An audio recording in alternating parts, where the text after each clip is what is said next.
So, Magical Vacation, although you haven't seen it much on the channel, I really do love this game. I thought it would be interesting to make a short guide on some aspects of the game, which some may struggle to understand. For first-time players, the mechanics of the game can seem quite overwhelming. This is especially if you've only played the sequel, Magical Star Sign. Despite being Vacation sequel, Star Sign's battle system is different in many ways. Some examples include reduced numbers of elements and party members, the turn order being much different, and as well as the road formation being completely different. This may come off as a negative point to some, but sometimes less is more, and Vacation has a lot more. So, in this video, we'll be covering all sorts of tricks and techniques to make your first playthrough, or possibly your revisited playthrough, much more enjoyable. So listen up, you bunch of newbies. I'm Professor Dangerboat, giving you a beginner's guide to Magical Vacation. But before I start getting into it, I'd like to reiterate that Magical Vacation was not released outside of Japan, though it did receive a fan-made English patch in 2016. Since this is currently the only way to play the game in English, all terminology for locations, spells, characters, etc. will be based off that English patch. If things aren't exactly one-to-one in your playthrough, then that's fine. It's not like this game getting officially localized anytime soon, am I right? But I digress. Let's actually begin. The first thing most people will see is the title sequence, and then after that is the screen where you customize your protagonist. When selecting a gender, keep in mind that the male protagonist is much better suited for physical stats, whereas the female protagonist is much more magically adept. Once you give them a name, you must assign them to one of the 13 elements. Assuming your knowledge of this game is limited, this may seem like a stressful choice at first glance, even with the provided descriptions, but let's break down each one and see what they can offer in your playthrough. Fire is a basic element with a various area coverage and balanced power. Wind has good area coverage and can boost allies' agility with Mach 9.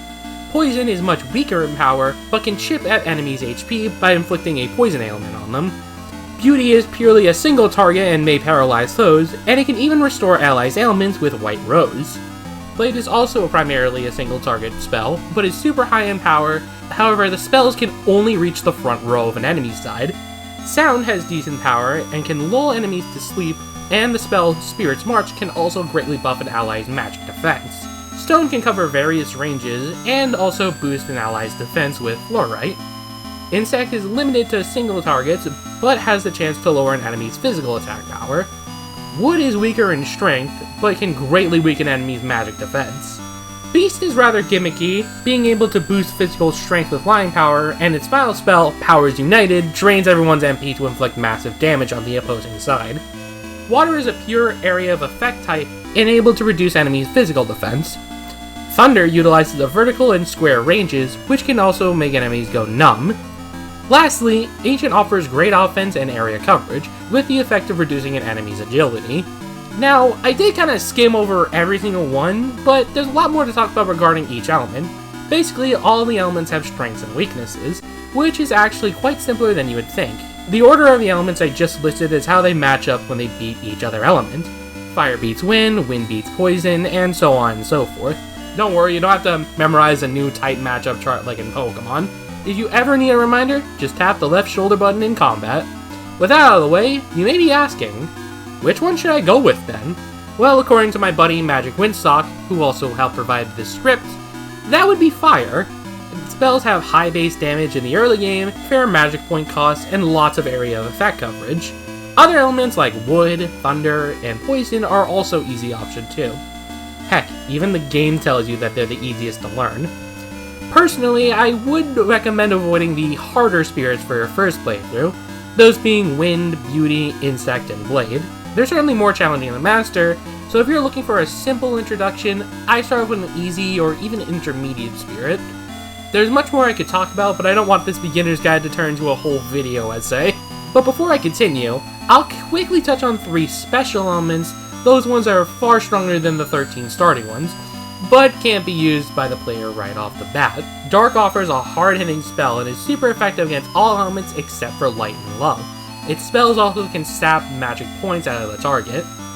Light is the strongest offensive element in the game, having an advantage against Dark and being neutral to everything else. Its spells can also blind enemies, lowering physical attack accuracy. And Love is a pure healing type, restoring HP and MP to the party.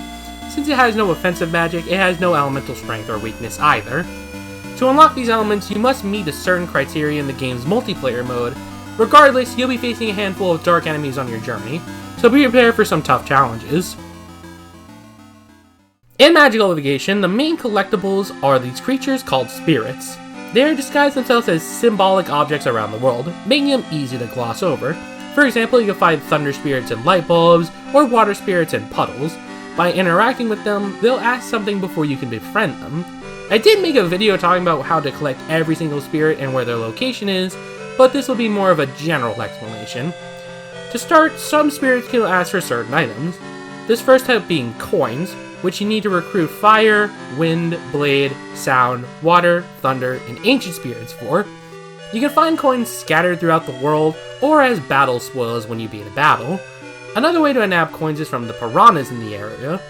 For every 300 bira, the game's currency, if you give them to the piranhas, they'll drop a coin.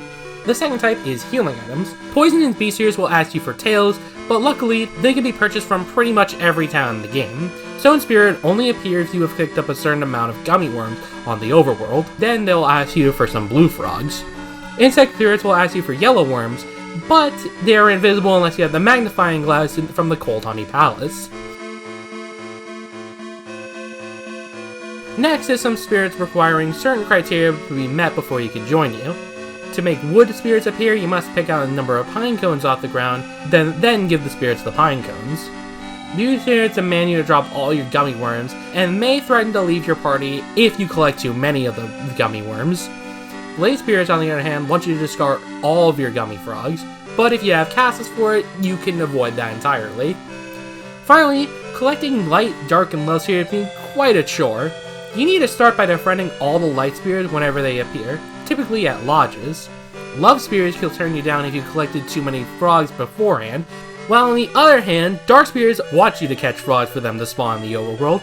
There is a way to collect all of them without worried, so again, I recommend you if you checked out my spirits collection video if you want to know how to collect all of it. Alternatively, you can also skim through the spirit pages on Codepedia, the Magical Vacation Wiki. Just as a reminder again, do not pick up gummy frogs from the ground or buy them from shops until you have all 7 love spirits. Hey! I see you picking it up over there. Don't do it! Your healing needs to be as effective as possible. And I mean, if you're looking for a challenge, I won't stop you. But before we talk about how to use these spirits, let's get into the bells and whistles of combat. Like most traditional RPGs, Magical Vacation has random encounters where your team engages in battle against enemies. Either team is split into 2 rows, with the front row being more susceptible to incoming attacks. You'll also see a blue number appear at the start of each turn. This is how much magic points a character will recover when the turn starts, and is affected by your magic point percent stat. Battles themselves are split up into quote-unquote phases. First, you issue out a character's action based on their agility stat, until you know exactly when they'll start acting. Once your commands are selected, the battle phase begins, which is phase 2, where the actions are executed one at a time. As for the commands themselves, you can use a physical attack, use a magic attack, item, guard, or run away. Physical damage is determined by your physical attack's power stat, and the recipient's defense stat. Conversely, magic damage is determined by the attacker's elemental magic level when the resistance spirit stat. Yeah, there's 2 different EXP bars, one being magic, one being experience, but I'll get to that later. Now, let's talk about spirits in combat. You can either make a call spell or a double call spell, and you can pop up a spirit into the field. If that spell of that spirit's element is casted while the spirit is present, it triggers a spirit combo, multiplying the spell's power greatly. Since only 7 spirits could spawn onto the field at a time, the maximum multiplier you can get is times 128. But beware, the enemies can also use the spirits that you spawn too, or even clear them with certain spells. Every element comes with a certain clear spell which poofs away an enemy that's the spirits that caster is strong against. Basically, spirits are a free game, so pay close attention to the field and your enemy. Elemental bombs can come quite in handy in certain situations, just in case you need the upper hand in battle. Not only they're used in offensive items, that they can also trigger that spirit combo. When you win battles, your character will be rewarded with 2 different types of experience points. Regular experience points bumps up your levels and increases your stats, and also gives you more magic to work with, while magic experience is gained by spending magic points. Magic experience can increase magic levels, which affects both damage output and resistance of elements. A quick way to gain magic experience is by finding weak enemies and hitting them with the magic of their same element. The damage output is always 1 HP, and when you're consuming magic points, you'll still gain magic experience regardless. It may sound like a lot on the surface, but once you get naturally adept to these battles, you'll quickly understand and perfect the battle system. Now, let's get talking about our colorful cast of characters. Magical Vacation is chock full of party members, 14 exactly. Each one uses a different spirit for their character, and has a distinct stat growth. Seeing as the game begins with your class disappearing, you'll slowly find everyone along the way, meaning your team will be shifting very frequently. But don't fear, because you'll manage to bring everyone back together near the third act of the game, then you can form your definitive party from there. Now, how should you build your team? For a beginner's playthrough, you'll want to keep Peach on your team as often as possible, for being the party's designated healer. And secondly, you should be partnered up with a character who shares the element as your own. That way, it'll be easier to kick off spirit combos. As for the rest of your team, be sure to maintain a balance between physical and magical attackers. It's always best to have your tanky characters up in the front, while squishy casters are safer in the back row. For reference, here is your best front row characters, and here is your best back row characters. Of course, you might want to make some exceptions in the early to mid game, since your party composition changes constantly, but by the end game, pick your characters which you want to stick with for the rest of the game. Vacation has a notoriously tricky level curve in the final act, so you need to get ready to grind with your team that best suits you. Another thing to consider is your classmates' special powers, which serves purposes in a variety of situations. All characters apart from Ganache, Magic Dolls, and the extra characters that you can pick up have an ability unique to them, which are as follows. Curse the Fire Mage catches 2 yellow worms whenever you drink from a new MP pot. Candy the Wind Mage can avoid sacrificing frogs to bomber pots in certain dungeons. Cabernet the Poison Mage prevents you from picking up frogs outside of battle and forces immobile ones to move out of the way.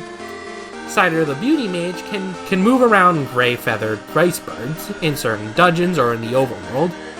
Cassis the Blade Mage can retrieve all discarded gummy frogs when recruiting blade spirits. Arantia the Sound Mage can find random coins inside chests trapped with monsters.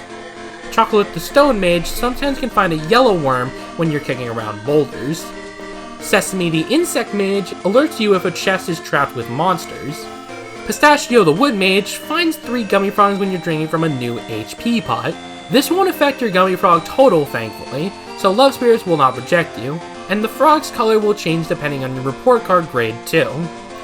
Olive the Beast Mage prevents battles when you bump into gummy wormholes. Blueberry the Water Mage can translate the water people's language, giving you tips, tricks, and neat lore. However, apparently in the English patch, this sometimes breaks the game. I haven't experienced from the multiple times I played it, but keep that in mind. Lemon the Thunder Mage can kill piranhas when they try to hassle you for Bira. Latte the Ancient Mage motivates dwarves around the world, which opens up the hidden post-game dungeon. And Peach the Love Mage sometimes nabs coins from gummy wormholes, which synergizes well with Olive's ability. So pick each character well when you're traversing the overworld and keep those in mind. The last party members are Magic Dolls, placeholder dudes you can find along your journey. Magic Dolls uses special equipment called MD parts. These are categorized into shells, gems, guts, fruits, and mica. Then the party members are able to transfer their soul into these Magic Dolls, which copies their magics and stats. A doll's effectiveness in battles are largely determined by the MD parts that they have equipped. However, building a team of them is a hassle, since only one of them are able to recover MB naturally, and that's not until you beat the post-game dungeon. You're forced to have a doll on your team at certain points of your adventure, but just slap whatever MD parts you own onto them. The better the description of it, the much better the magic doll is going to be. And once you have it all set up, copy a party member's soul and just make him a spirit summoner. That's all they're really good for. Your awesome classmates are much better anyways. Unless you're really committed to magic dolls, I'll probably make a video on that in the future. Another thing to note is the towns that you'll visit throughout the game, which have many goods and services such as inns and item shops. Upgrading your team's gear is a must, and talking to any NPC you can help you figure out where to go next, and also give you certain tips to how to access certain parts of the area. Let's also talk about equipment. Unlike in Star Sign, equipment only affects your stats, and doesn't have little side effects or elemental restrictions. These are 5-piece sets which offer greater stat increases than regular gear, but you don't need all 5 pieces to get the full benefit. Well, except for the washroom set. Great stats, but terrible acquisition method. I wouldn't recommend it on your first playthrough. Unique to Magical-ification is stickers, which is used in the spaces near your equipment slot. There are 16 sticker types, one for each element, and setting them to the characters reduces damage from those elements. Furthermore, they increase your magic EXP. For example, if you're wearing 15 booming stickers as a sound mage, and you cast sound magic, your sound magic level will grow much faster. Stickers are most commonly found in battle spoils, but vendors in Villa de Saurus can trade you limited number of stickers in exchange for gummy frogs. But they can run out, so be careful. As for compassion stickers, the love type, they can restore 1 HP per turn, so keep your eye out for those. And finally, there's dungeons. I'm not going to go in depth into every single dungeon in the game, but you have to pay attention to every little thing in the dungeon. The dungeons aren't too complicated, but can throw off a new player very quickly if they're not paying too much attention, so keep your eyes open for that. Just to mention a few minor things before you're ready to take on the world of Magical-ification, these are always be saving at any point, whether you're using legit saves or save states. If you die at any point, you'll be brought back to your last save file. Make sure you have enough patience to grind, since this game has no hex editor to gain levels, unlike in most Pokemon emulators. But hey, I mean, someone can make that, right?